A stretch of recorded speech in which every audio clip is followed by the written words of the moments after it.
How to recognize an opioid overdose and administer Narcan.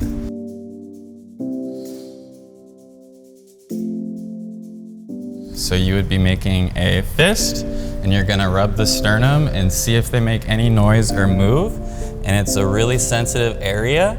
And so they will move or make some kind of noise if they are conscious. Other signs you can look for is if their lips are blue, they might be very pale or cold to the touch, and you can also check for a pulse. But if you are not finding any of those and they do have those other symptoms, they haven't moved, you definitely want to be administering Narcan as soon as possible. And so to do that, you'll take it out of the package and make sure you're holding it on the sides until it is ready to be administered. And what you'll want to check before administering it is just that the nasal cavity is clear for wherever you're going to put it. And so you'll make sure you look good to go. And so you would take your Narcan, get it all the way in, and at that point you could be holding it right there where the plunger is, and you would push it all the way up. After that, we would be putting the person into the recovery position, and this is just make sure that if something is to happen where they throw up, that is not staying in their throat, right? We want to make sure that we keep that clear.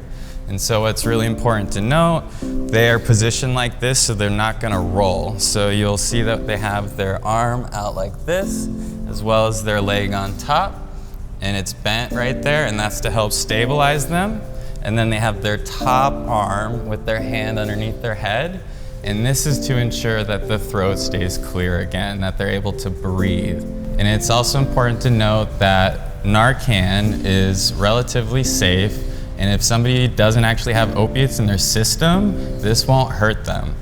Narcan just has a greater affinity than opioids, and that's what sends somebody into withdrawal. So if you're uncertain, it's okay to administer Narcan. If you feel comfortable and you also have the time, you could get them back onto their back and do rescue breathing. And it's similar to CPR, but we're just providing oxygen. While somebody is experiencing an opioid overdose, their brain is not getting any oxygen, and this will just help keep that person alive.